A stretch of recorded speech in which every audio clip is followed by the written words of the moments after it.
Welcome to the Unstoppable Recording Machine Podcast, brought to you by the 2017 URM Summit, a once-in-a-lifetime chance to spend 4 days with the next generation of audio professionals and special guests, including Andrew Wade, Kane Churko, Billy Decker, Fluff, Brian Hood, and many more. The inspiration, ideas, and friendship you'll get here are the things that you'll look back on as inflection points in your life. Learn more at urmsummit.com. And now your host, EYAL Levy. Welcome to the Unstoppable Recording Machine Podcast. My name is EYAL Levy. With me is Mr. Arthur Rizk, as producer, mixer out of Philadelphia. He's worked with bands such as Power Trip, Code Orange, Trapped Under Ice, and most recently on the Cavalera Conspiracy record, Psychosis. He's also a guitar player for the band Summerlands. So, welcome. How are you doing? Hey now, how you doing, brother? I'm chilling out here. Cool. You in Philly right now? Yep, I'm just hanging out, taking the second half of my day to do this, and probably jam out some guitar later too. All right, so if it's the second half of your day and it's only 1:30 p.m., when did your day start? I get up around 7:30 to do mixing and editing. And I go to bed pretty late too. I don't sleep a lot. I think that's the case with most engineers and producers and mix people. They don't sleep. I've heard some of the other interviews on your podcast. It seems to be an ongoing theme. Yeah, I'm actually working really hard these days to normalize my sleep after an entire life of just insomnia and 36-hour days and stuff. Yeah. It's not good for you. No. In the long run. It's good for the career, though. It is. I feel like at some point in time, everyone who's successful, and I think it's probably good and true in any career, at some point in time, everyone who's been successful in some sort of entrepreneurial career has to put in like a period of time where they sleep very little and they just grind most of the time and they give up social life and all that stuff. I believe that, yeah. It's really the only way. I went through that in my teens, the same thing with playing guitar, where I didn't hang with anybody anywhere. I kind of just spent my whole life in my basement learning guitars, pretending I was in other bands and etc. So, I mean, better to do it at that point in time because, I mean, I feel like nothing that you do in high school socially really matters. No, that's a truth. And that's the time in your life when you have the energy to like put in the hours on guitar. I mean, I'd say up until the age of like 30, but like it goes down. And hey, guitar players that are over 30 who are listening to this, who still practice, more power to you. But I mean, I'm sure everyone who's being honest can agree that when you're like 15 through 23 or something, you have, sitting there for 12 hours a day is not that big of a deal. I'd say that's the sweet spot, those years for sure. Yeah. You can always get laid later. Yeah. I mean, it's true though. You can like, I mean, I've been over this crowd before in other interviews. I mean, I literally did not hang out with chicks. I did not. And if I had back then, I probably would have been so distracted. You know what I mean? I just didn't care. So it's definitely better to just play guitar than chase women around or dudes around. Whatever. You just shred and then when you get a little bit older, then you figure it out. So, all right. So you spent a lot of your formative years just playing guitar. How did that lead to recording? It was kind of the natural progression where you get tired of going to other people to record, because I mean, if you have a vision in your mind, like I had a vision for everything that I was doing, and I was actually playing I was doing a lot of weird experimental stuff in around the time where I went from guitar to like recording engineer. I was into a lot of noise and a lot of abrasive music, underground shit, and going into a studio to record just noise, like is I mean, I can understand why an engineer would be like, yo, what the fuck is this guy doing? But I've done that before. It gets like you know, a little bit disheartening to have someone not understand what you want to do. So whether it be that or any of the bands I was doing at the time, I just wanted to go and do it by myself and figure out how to do it all. So I took like a class in community college and basically learned how to operate Pro Tools and how to mic stuff up, and it's been experimentation ever since then. That was about 10 years ago. But did that give you enough of the basics to just move forward? Yeah, it actually did. That just taking 2 semesters of audio classes at community college and then not doing so well at Temple University in my classes because I was just really was not really down with college at that point. Like I graduated college with good grades, but when I was taking my audio courses, I was kind of just a little shit. Like I think I fell asleep in a couple of my audio classes, and I had really you know, I had good teachers and stuff for the most part, but yeah, most of it just came from learning. You know what, man? I think minor things. Sorry, go ahead. I was just gonna say, I just think at some age, some people are just not ready to sit in a classroom. Yeah, I definitely was not, for sure. Yeah, man, when I was like 19 or 20 and I was going to Berkeley, I fucking hated going to class so much. I had no problem sitting in my room and working on music, but like going to class was like, I would rather get fucking waterboarded. Like, the irony is I miss college now. It's such like a carefree time because I was occupied with something, and somehow it's okay to just do whatever you want when you're in college. It's a good time to be creative and shit. But back then I just didn't care about being in class. I was just wanted to get as little knowledge as possible that I needed to do what I wanted to do. And then that changed little by little. The more serious I began to take it, the more that I would learn outside of school. Like I bought all the books that I was supposed to buy in college pretty much afterwards and studied them after I had made a couple records. It's supposed to be the other way around. Well, you know what, though? I think that in some ways, when you read those books before actually working on audio much, it can be really overwhelming. Yeah, definitely. And what the fuck is all this technical garbage? Especially if you this have is so boring. ADD or something like that. You're just like, how can I get this knowledge quicker? Like, what can I do? How can I shoot a needle of knowledge directly into my brain of this stuff? So, I mean, I didn't care. I knew gain structure. I knew EQing. I knew enough to mix a record without really making it very, without it sounding shitty. That's about all that I knew. And then the rest of the stuff I started to pick up. When you read the books later, were they easier to take down? They were like, and it's kind of, I don't know what that says for me, but this is stuff I should have known in college. When I was looking at it like 5 or 6 years after I got out of college, I was like, oh shit, that's what that connection is right there.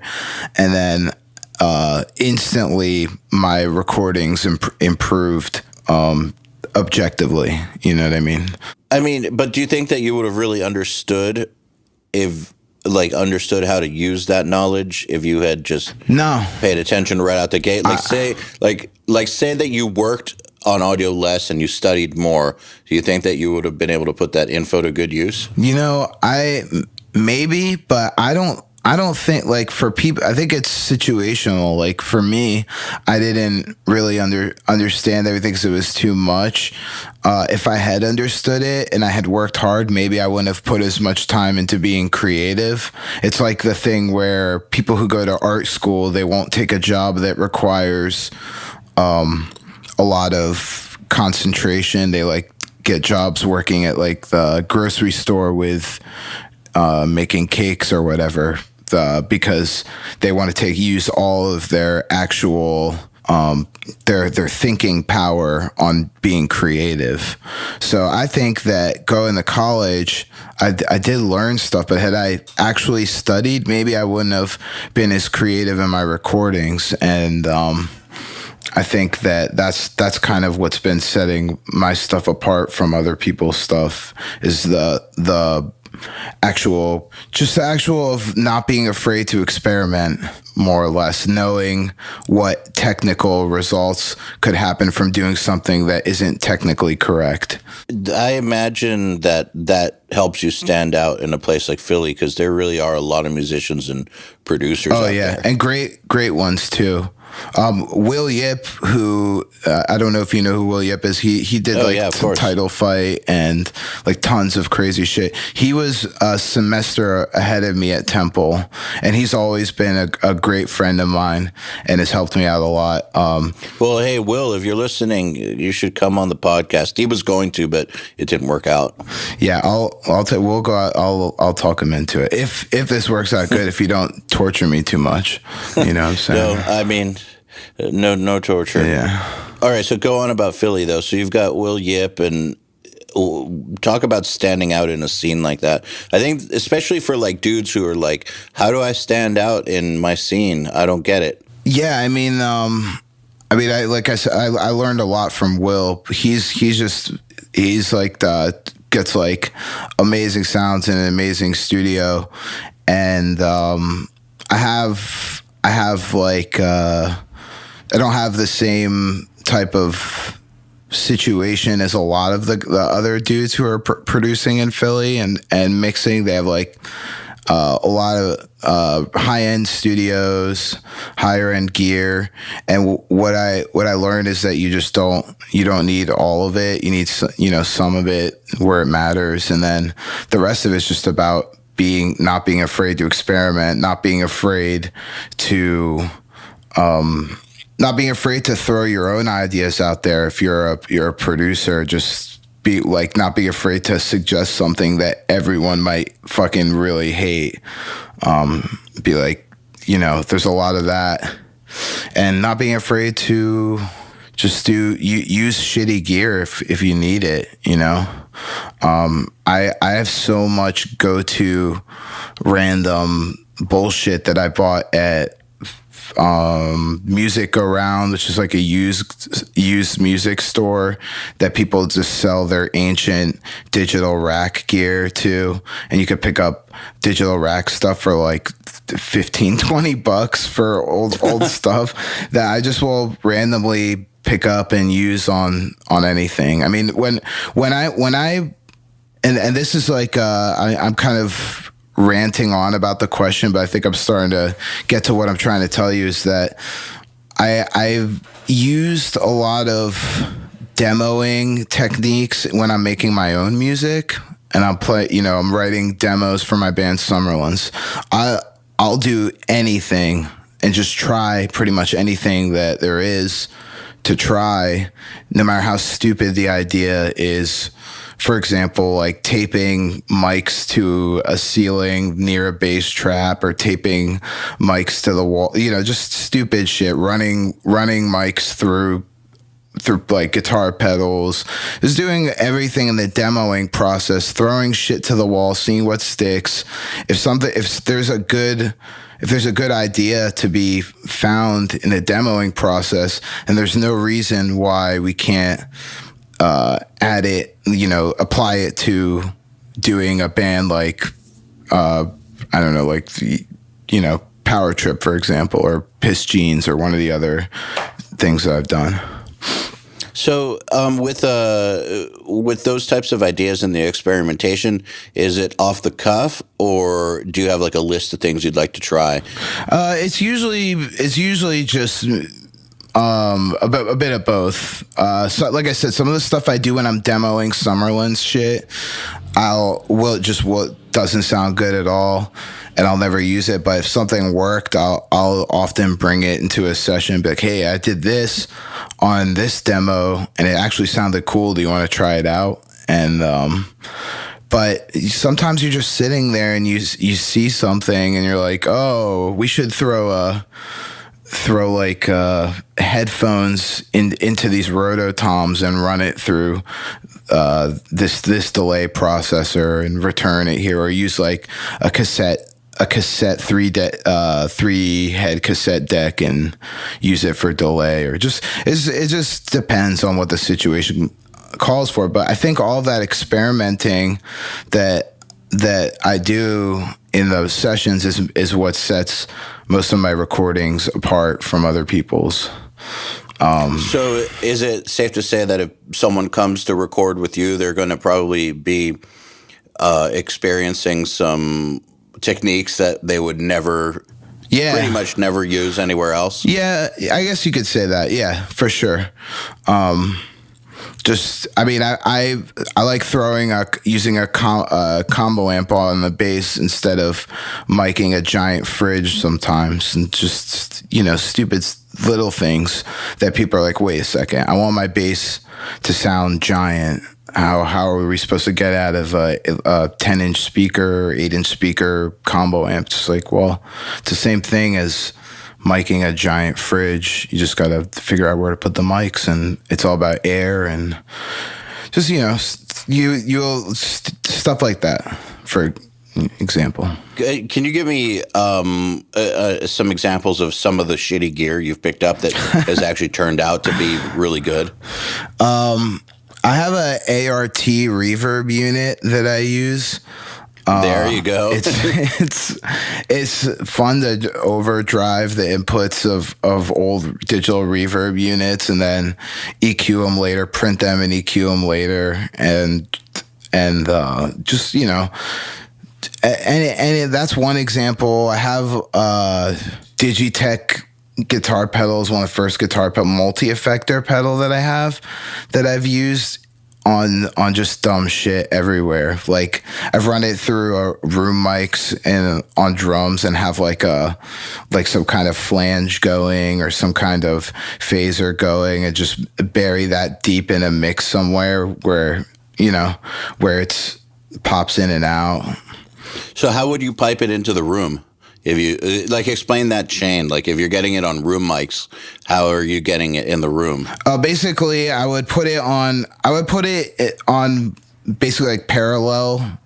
I would run the room mics into a mixer, and then run the mixer out directly into a different pre for like dry, and then another pre that's just the flange or whatever the pedal is, and kind of use it as like parallel compression type, like a parallel whatever. That's actually the big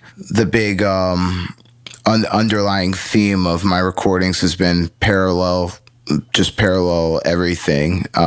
Somebody online called it parallel crappening, which I think is a pretty good term. Parallel crappening? Yeah. That's awesome. Yeah, like running something like room mics into a shitty delay pedal, or like a reverb flanger or whatever, getting a crazy sound, compressing the shit out of it, and then just bringing it into the mix.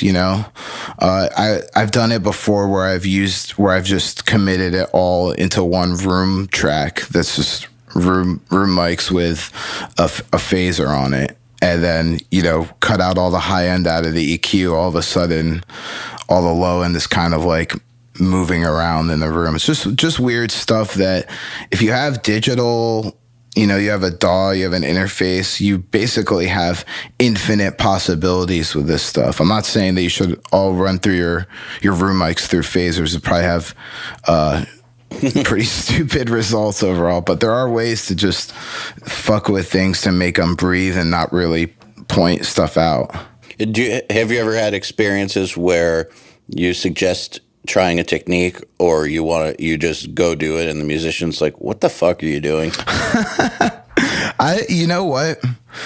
I can imagine that happening in the future. from in the past, people have always kind of just known what they're getting into when they're recording with me. I like to talk to people that if I'm producing somebody, it's different than mixing or mastering or anything like that. If I'm producing and recording and doing the whole thing, I'm talking to people for weeks in advance about everything. They know that I'm fucking weird already. They already know. So they just expect stuff like that. Usually the number one thing is the bass guitar. People usually want to have it like cranking through giant cabs. I think a lot of the other weird stuff I do, I kind of just do it on my own for my own results and make sure to cover my ass if the idea is too crazy by having parallel outputs of a dry signal.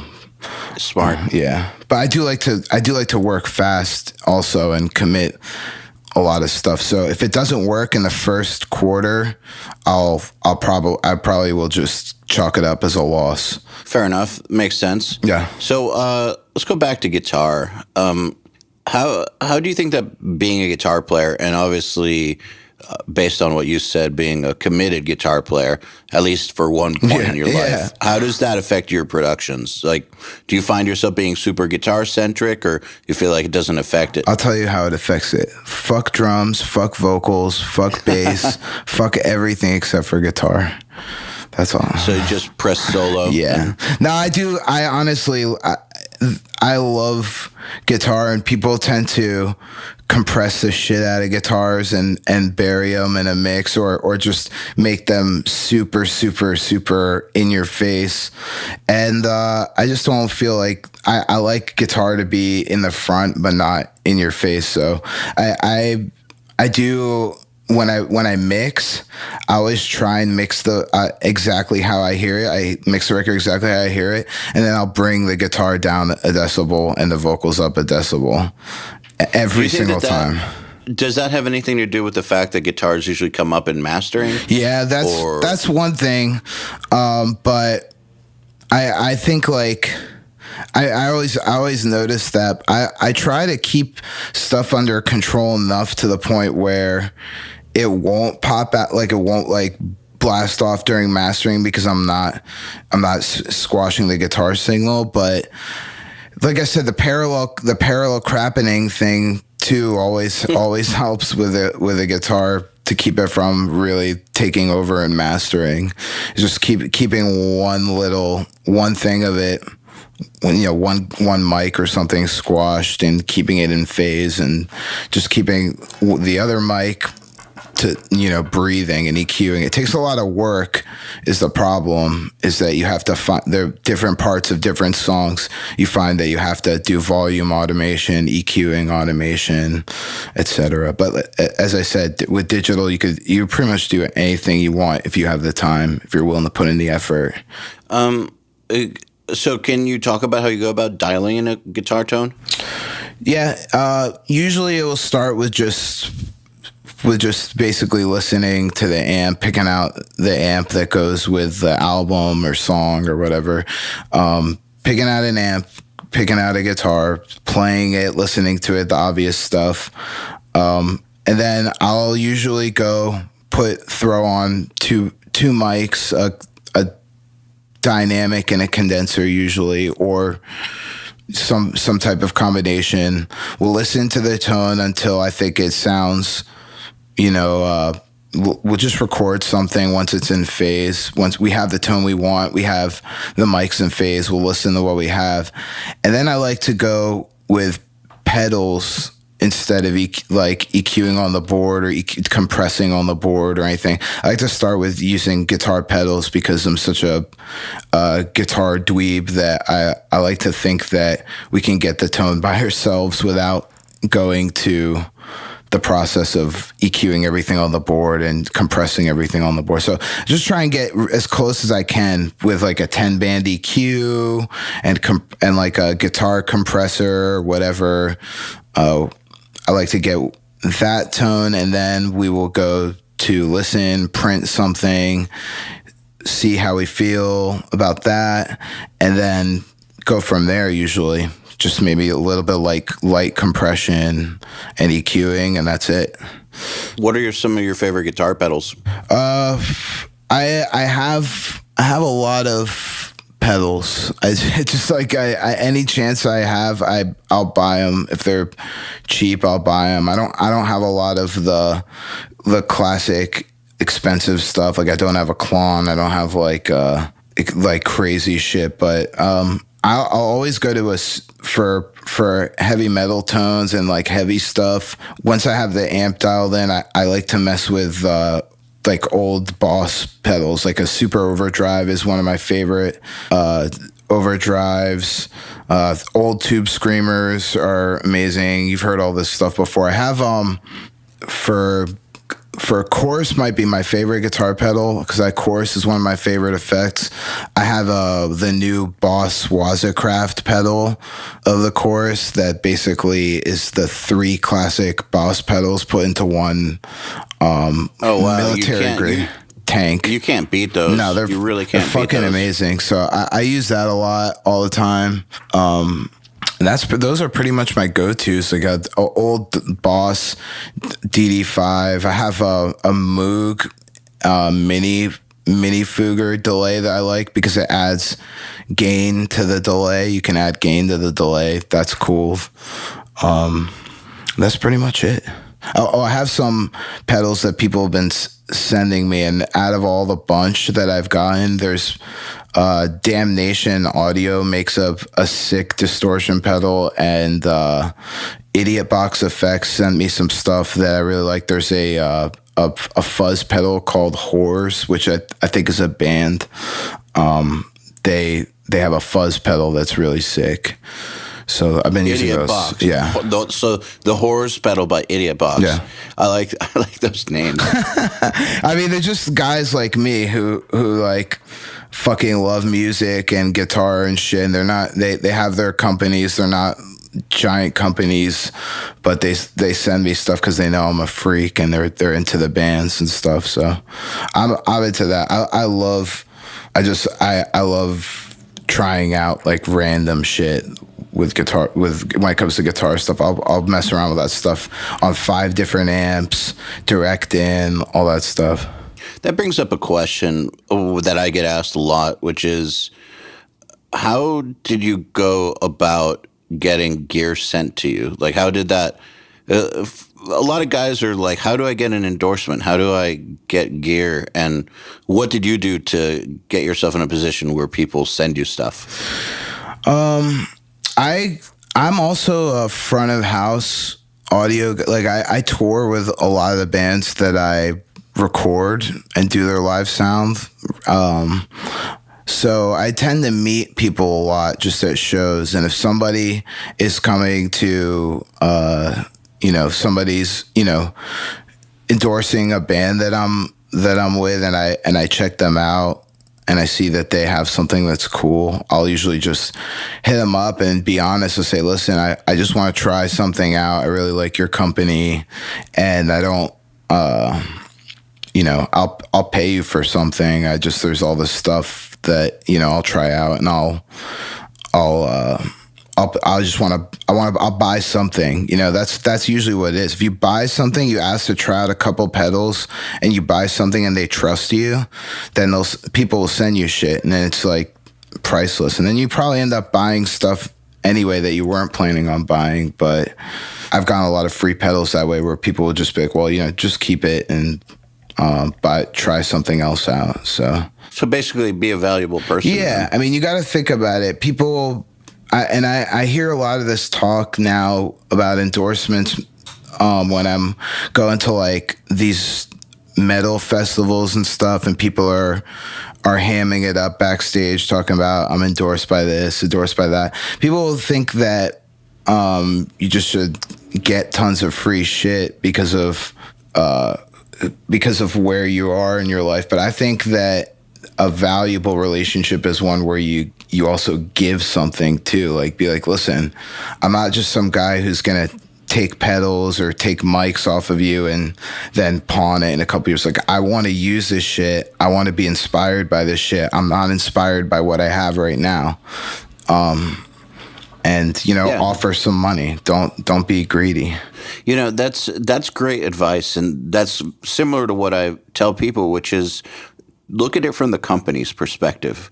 They're trying to get their name out so that people buy their products. Yeah. What are you going to do to help with that? Like, what are you going by them giving you a piece of gear that they spent money on?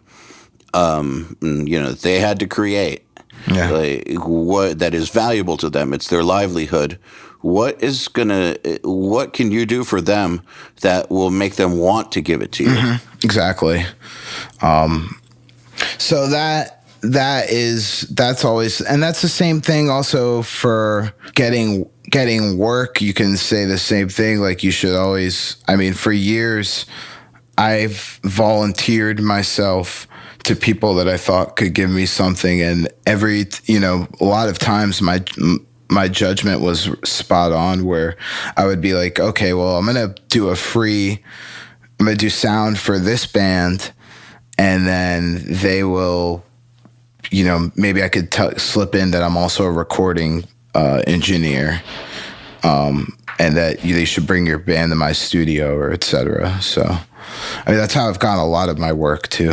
I'm sure that it's not a 100% success rate, No. but sounds like, and I guess I'm just saying that because I would think that it needs to be said that when you do things of value for other people, mm-hmm. you shouldn't do it expecting something in return, because you're not always going to get something in return. Yeah. And people can sense it if you're not being genuine anyways. And, people can just sniff that out. And there's nothing more unappealing in a networking situation besides getting punished like crazy. Mm-hmm. Like, besides that, there's nothing more unappealing than someone like feeling like you're getting used by somebody. Yeah. Well, it's definitely an issue, but I think I definitely just think that if you have some confidence that you can give somebody what they need, that it'll work out more or less. So,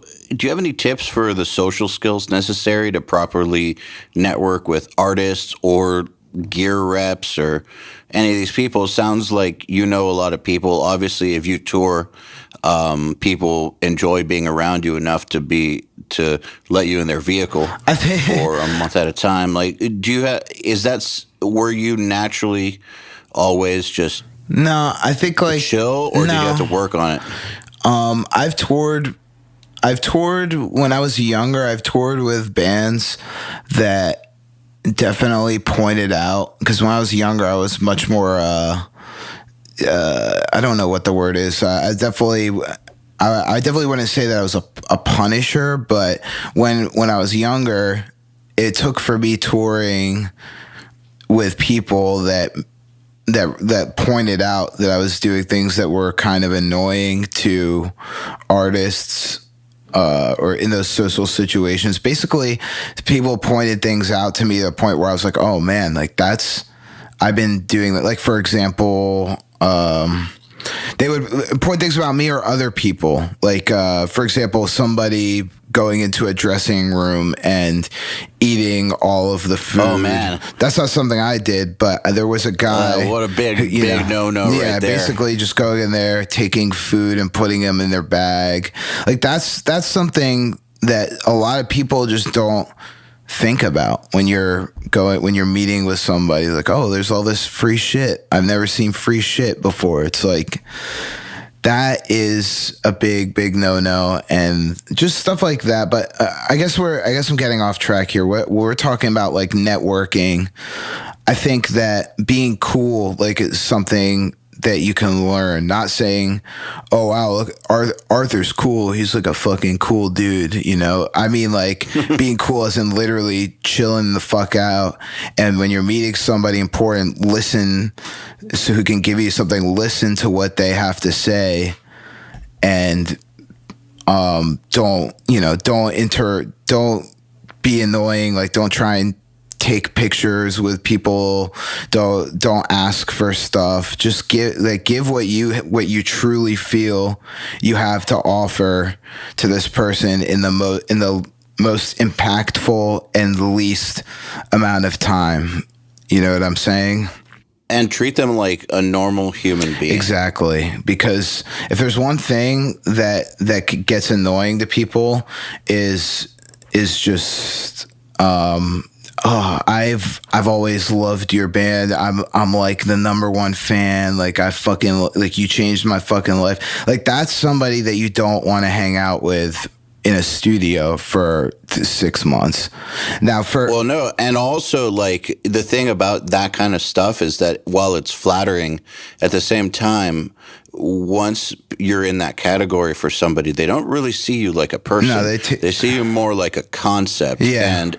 And there's a big difference there in how you're going to get treated when you're just an ideal or an idea versus a, flesh and blood human being that like takes a shit and gets annoyed or is tired. And here's the thing, to all those listening, if you get the gig with somebody that you, for example, like I'm a giant Sepultura fan and a Max Cavalera fan all around. I'm a giant fan of the Cavalera brothers, and I just got to record their new LP, which is so badass, by the way. Do you know how hard it was for me the first time I met Max Cavalera to not just be like, I fucking owe everything to you. I love you, man. You're the best. Your band's fucking changed my life. I stole all your ideas for production. I idolize you. It's like I held back, and I only put 4 strings on my guitar because of you. That's also crazy to me because I had to ask him. I said, dude, you've been doing that forever? And he's like, yeah, like since the early 80s. I was like, nah, dude, I've seen DVDs. And then we went back and we looked, and I was like, yeah, I guess you really literally have always used 4 strings. And he doesn't need the other ones. So, I mean, it is what it is. But anyway, get into that.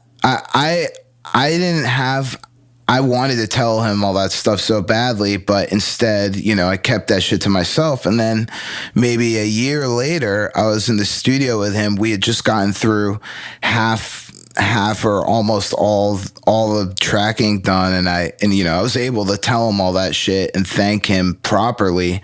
And I got to say to him as like an equal, not as a fucking weird fan that, that just was like a passing moment in time. We got to actually make fucking art together, you know what I'm saying? So when you meet somebody like that and you really want to work with them and you really want to network with them, just literally don't talk about yourself. Just be the coolest person you could be, go with the flow. And if it doesn't work out, that you don't think it's going to work out, that's it. You don't have to you don't have to express all your feelings or whatever. If you get that chance down the line in the studio, it's way more meaningful. It's way more of a meaningful conversation. Well, because at that point too, they view you, like you said, like an equal. Yeah. So they're probably open to being receptive. Exactly. And Max knows that I'm a giant fan. He knew that, and he knows it now too. So he knows in the same way with just a bunch of bands that I've recorded. I try and work with bands that I actually really love, and that's another hint that I would give out to anyone listening to this. Just hit up bands that you like that aren't like giant and already taken care of by some talent booking or management or something. Find bands who don't have management that you want to record and just hit them up and see what happens. Just say, try and make a link with them. I've done that with a lot of bands. And tell me a little bit about your process for doing that, like actual like steps you've taken. I'm trying to think of a specific example of a time that I've done that. Well, let me think. Let me look. Well, there's a black metal band from Peru that I did that with.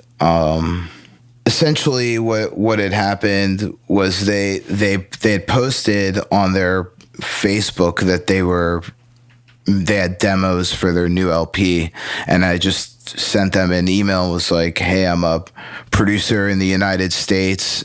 I've done this, and this. Like, this is when I still had nothing really going on. I sent them. I think I did the first Power Trip record at that time in 2013, and I just sent them that. I said, I know what I'm doing, more or less. I think, like, I love you guys. I'd like to, I like to offer you my services because I think I get what we could do or whatever. And they contacted me back pretty much like 2 months later, and were like, we really like the sound of your work. So you didn't hit them up every 12 hours to see if they had gotten the message? Yeah, exactly. That's the other thing. You just wait, and then you're like, all right, well, they're never going to contact me, so that's the end of that. But you tried at least. And then they got back to me, and they were like, we really like what you did here. So, how much do you cost? And that's when you take a cut because you're doing something you believe in.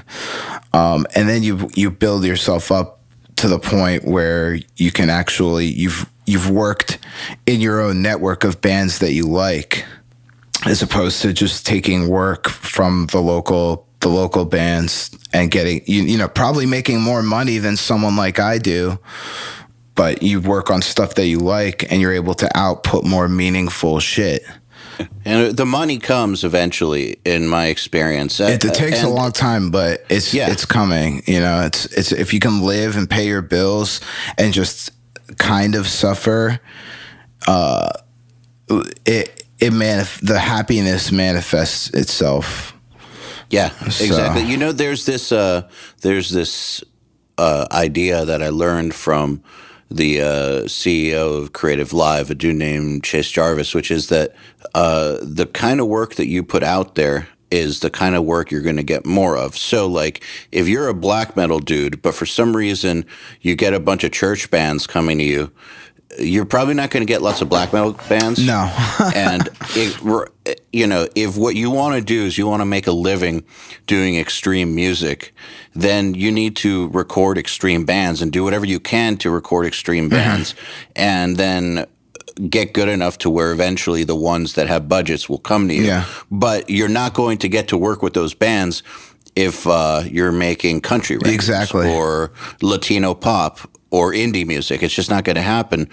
So the kind of work you put out there is the kind of work you're going to get more of. So if you focus on working with bands that you like really like going for it and finding them rather than... And like I said before, I just have to mention it's important that when you're doing this, that the band doesn't have like management, because you'll be wasting your time to hit up a band with a manager trying to solicit stuff. People usually only pay attention to that stuff if they're reading their own Facebook messages and they somehow strike a connection with a certain message. I get fan mail all the time, and I respond to it, but there's only a certain percentage of fan mail that I get that I actually connect with, and that I remember the people that are in those messages. So if you can manage to make a connection with somebody, that's how it works. I mean, for example, Power Trip was a band when I hit them up, they were on a hardcore compilation called America's Hardcore, and I had recorded a title fight song back then for the compilation in my old house, because I don't think Title Fight had recorded with Will yet to that point. They were recording in Wilkes-Barre. So they were on a comp with Power Trip, and I got the comp in the mail, and I just decided, I'm going to listen to this whole comp and see what all the bands are like, see how my recording sounds compared to the other ones. And it got to Power Trip, and I was like, holy fuck, man. Like, this is fucking insane shit. This is actually good. Like, a lot of the hardcore bands back then were just kind of like bullshit As far as like copying crossover stuff, all the crossover hardcore stuff was just like kind of bullshit. And then I heard that Power Trip song and it sounded like an actual fucking thrash song. So I contacted Riley. I'd known him I just like met him at a show in Texas, at like a fest in Texas, and I hit him up. I got his number from somebody. I just said, dude, can I record something for you guys? Like, can I mix something? And I showed them like my band War Hungry that Will actually recorded and I produced. Will Yip, sorry. I showed them that and they were like, oh, this is awesome. Let's do something. And then that's how I ended up doing stuff with Power Trip, was just because they didn't have a manager at the time. They didn't have anybody. They just had, they had a connection with me, and that's how it worked out. So I've done everything that they've recorded up until that. I've done all that stuff. All their shit. Can we just elaborate really quickly on why I think you said to avoid managers? And in my opinion, it's because if a band has a manager, the manager is going to try to get them with someone popular. And, we're speaking to you as if you have no clients and you're trying to get clients. So you're not going to be on any manager's radar. Exactly. And the manager's probably going to they're going to try to go for Will Putney's assistant or something over you any day. The managers also have people that they're managing that they're like, yo, use my guy Jimmy, or use my guy Joel. They're fucking great. So, I mean, like they always try and put their nose into the band's artistic elements or whatever. So, with that, it's much easier to just hit up people who aren't being guided through. And there's I think there's a third reason, in my opinion. Go ahead. Third reason is that like you said, don't be contacting huge bands. Yeah. You got to contact bands that are like somewhat realistic, and that you like, and that you believe that you could help them, and you believe that you can do something for them. You can't exactly. So they can't be big. They got to be pretty much at the beginning of their career too, more or less. And so in that case, more or less. So in that case, bands like that generally don't need managers, and if they do have a manager, then you can count on the relationship with them and the workflow and the process being way more convoluted than it needs to be in most cases, because they're already adding layers of paperwork and bullshit that a band their size doesn't need. Exactly. Yet. Generally. Not always, but generally. Exactly. So, I mean, just also if you're trying to produce a band or trying to mix a band, you really gotta, if you're gonna give it your, volunteer your time to do that, then you basically have to work on something that you love.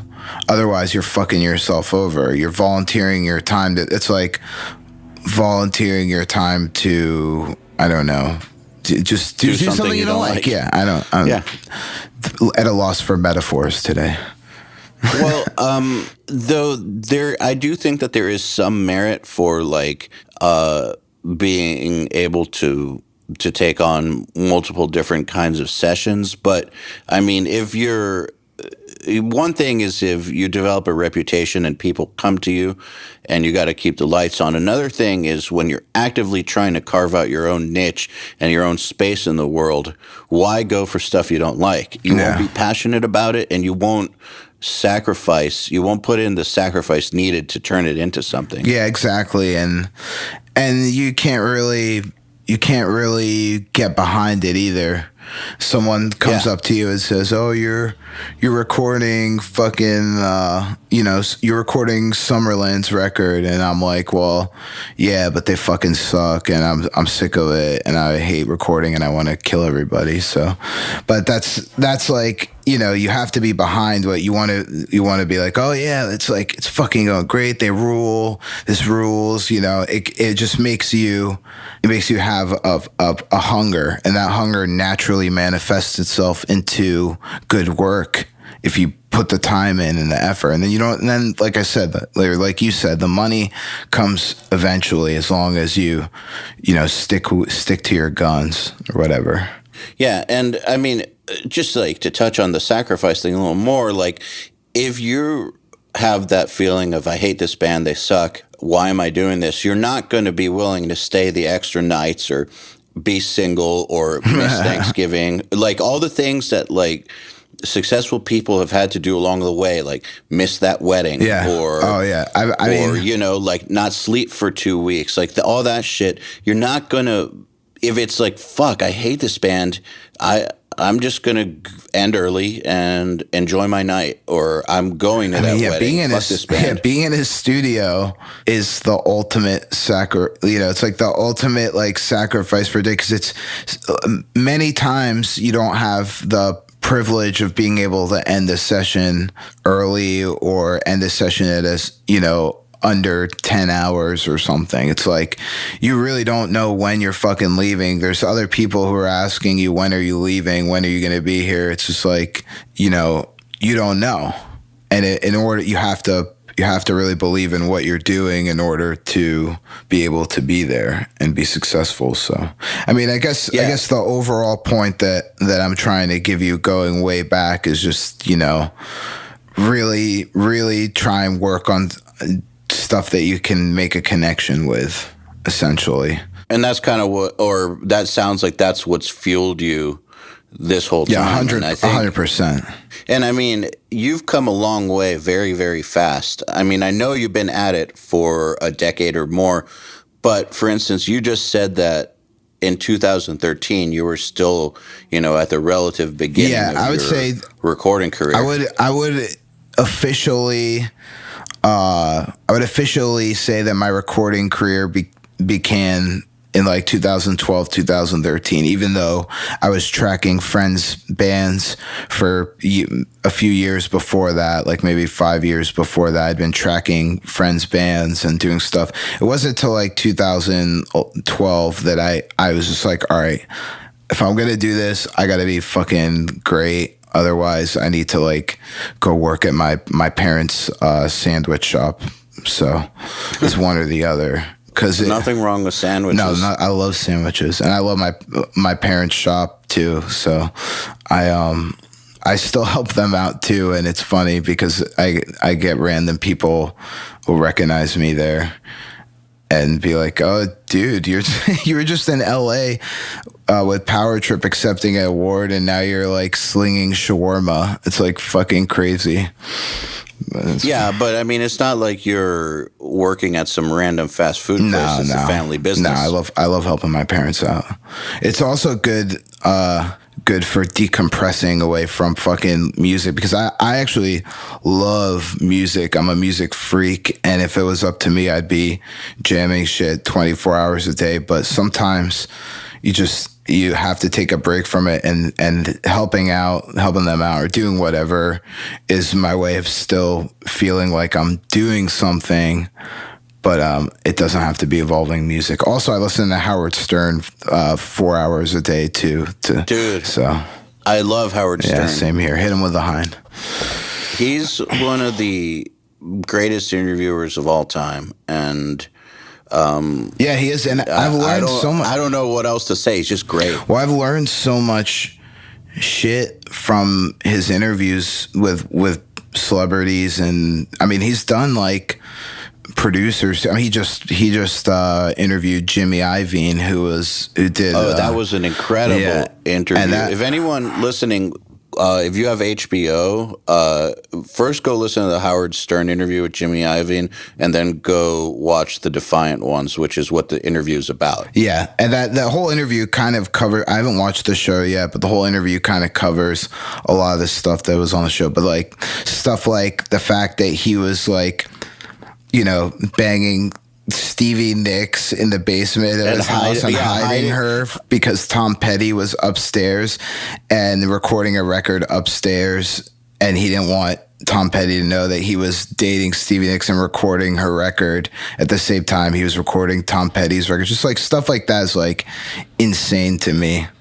But you know what was so funny about that story? Because first of all, I was driving to the convenience store to pick up a Red Bull and a blunt wrap, and nice.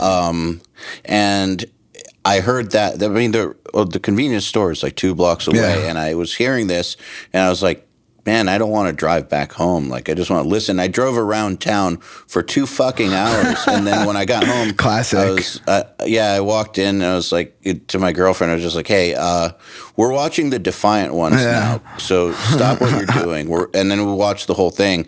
But that story, especially, I thought was so dude, it's awesome crazy, and it's so relevant now because now even like you have to play those same politics. You can't tell a band that you're working on another band. Like at I've the seen same that time. shit. Yeah, I've seen that shit go real bad for people working with like small death metal bands and stuff. Like, and it was just cool to hear that it goes all the way up to Tom Petty and Stevie Nicks. Yeah, Tom Petty's like actually bummed out by that thing. Is kind of like, whoa, that's kind of crazy, but it's definitely like something that you can learn from and take a fact that you never really know how people feel about stuff, and that you should always take those things into consideration. But I thought that was awesome. I thought it was like, this guy's like the fucking man. He's done so much crazy shit.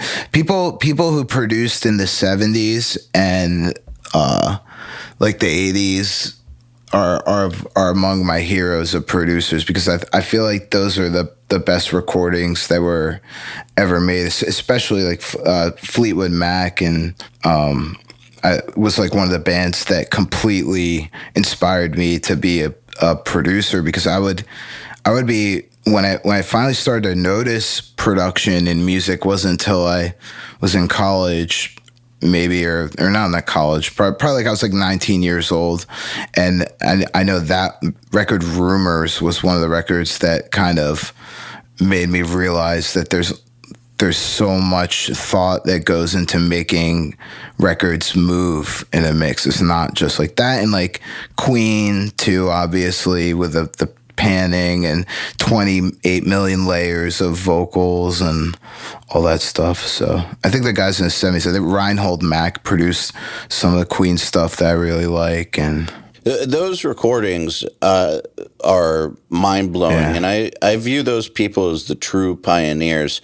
And I definitely do feel like people are pushing the art of recording forward now, still to this day. Of course, recordings sound amazing now, and there's geniuses working on it. But like, if we're talking about like exploring the Wild West or something, like those people in the 60s and 70s were the pioneers of this stuff. And I mean, to hear about Jimmy Iovine working with John Lennon or something, like a dude who now in our day and age is selling headphones to Apple and like affecting our popular culture, hearing him talk about being a kid and working with John Lennon, and then his biggest advice was be of service, which is the same thing that we tell everybody who's trying to get an internship or job in recording. It's like, wow, this stuff doesn't change. It's the same no matter what level you're at. Yeah. Well, I believe that completely. Be of service actually would probably be what I would, that's what I would say too. I mean, it's just do something fucking worthwhile. So like that's something that I do to decompress. Is also I'll jam Howard Stern a lot. I'll listen to like 4 hours a day, or collectively 12 hours a week across the week or whatever. But yeah, that's a lot of Howard Stern. Yeah. Well, it's my way of keeping up with what's going on with the outside too. You got to have some kind of popular culture input, Do you do anything while you're listening, like run, or is it just like mostly chill in a dark either room? Driving or doing some like I do all kinds. Sometimes if I'm editing something and I don't need to listen all the time, I'll have it on in the background, then I'll stop what I'm doing. If I take a break, if I'm listening to a segment that I want to pay attention to or whatever. So I do a lot of multitasking or whatever. So I think it's fascinating that this whole episode, you've been talking about basically doing things you love, going for bands you love, sticking to your passions, like following through on your ideas. And I think there's a myth out there that like when you do those things, you don't need to take breaks, or like you won't feel run down or run out of creativity. But even so, I think it's important for people to realize that no matter what you're doing, creativity and motivation are a finite resource, and you need to regenerate them. Decompressing is key. Even if it's not for a long time, you should definitely always find some way to decompress. I mean, I have friends that ask me, like, dude, like, what do you do when you're not working? Like, do you do anything? And I don't really have an answer for them. Like Howard Stern is usually my answer, but then it's like, I don't know, like stare at the wall, or it's just like I can't remember the last time that I've had a true day off. I think it was when I went to California like a couple weeks ago for the Loudwire Awards with Power Trip. They flew me out to accept an award with them, and I still ended up working because I was still like doing sound for them at the awards or like so. But it's just like, be of service, like Jimmy says, you know, why not? You know, if you're having fun, you don't really need to have hobbies. If you're not having fun, then just need to find a new line of work, probably, I guess. Well, I think, and also I think with taking breaks, it's not that you have to take like a break from being active or a break from working or anything like that. It's more that like no one can be creative at all times.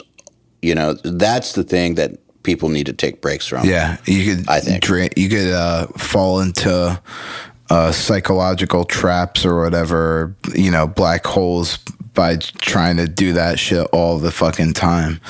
But I would say the other thing, because you were talking about advice, I don't know if people haven't fallen asleep listening to me yet. I would say that the other big piece of advice I could have is that it sounds stupid, but just work hard, because you can attain all these things that you want to do by working hard. When I was starting to do recording, I also had to do a job doing front of house at a venue to make enough money to live and be able to do the recording stuff and pay bills. And I was doing it while I was going to college, and I was doing touring and just like working at a record store part-time and just doing all kinds of bullshit that kept me in music, but not, you know, enough money to keep doing music stuff. And it kind of all feeds itself. Like, surround yourself with musical work. I mean, people do that in Hollywood all the time. They like get jobs on like movie lots or something like that, and then you just work your way into something. I don't know. I mean, I agree. When my career was first starting, my goal was to get my band signed to Roadrunner. Hell yeah! And I started it worked, and I wanted. What up, Dave Rath? Also, yeah, Dave Rath, and back then Monty Connor. When I was starting out the career, I wanted to get the band signed, but obviously, you know, that's not a job, and I had to find a way to make money. So I started doing the studio thing, and the studio thing fed the band, and the band fed the studio. You know, bands that I would record in the studio would then let my band go on weekend tours with them. That's the way and to like do by it. doing that, would meet bands that would then convince them to come to the studio, and one thing led to another, and eventually, through all that for a few years, I got to Roadrunner. But if I had taken a job in another field, to support my band, who the hell knows what would have happened? Yeah, I mean, it was symbiotic. If you work at fucking Jimmy John's, you're not gonna run into potential clients every day. you know, you might run into one potential client in 6 years, you know what I mean? So that's definitely it. And then also just to revert back to what we were talking about before, while you're doing this and the whole cycle is feeding each other, it's important to be cool at all times, like we were talking about before, because if you're cool in the studio and you go on tour with a band that you're recording and they know you're cool, they will tell every other band, yo, Arthur's cool, or you know, EYAL's cool. Like it's all about just getting an endorsement from somebody else, because people tend to just listen to other people. For Riley, the singer of Power Trip is one of my best friends, and he tells pretty much any band that they tour with or any band that he sees that's up and coming, he's just like, you should hit up Arthur. He'll know what to do with you guys. And whether I do or don't, it's like an endorsement that's pretty much, you know, priceless, because that's just, you know, that's just how it is. Like they're popular bands. They're basically pre-qualifying you. Yep. People don't need to do the research. It's like if someone that they trust says this dude's cool, he knows what he's doing, that right there, like they don't need to do research on whether or not you're full of shit or anything like that. Maybe they want to hear your work and see if they agree that they like it, but a lot of is this guy for real? Is he full of shit? Will he run off with our money? Like all those kinds of things those suspicions are put to bed. You're basically being vouched for. So exactly. So back to advice for people, back to being cool. Just, you know, be cool in the studio. Don't over insert yourself into things, and just work hard, and people will respect you for that, and they will pass your name around. People want to have a good experience in the studio, because oftentimes they don't. And it's because they're, you know, for whatever reason, they're working with somebody they don't like. Maybe they're not performing to their maximum capability to begin with, but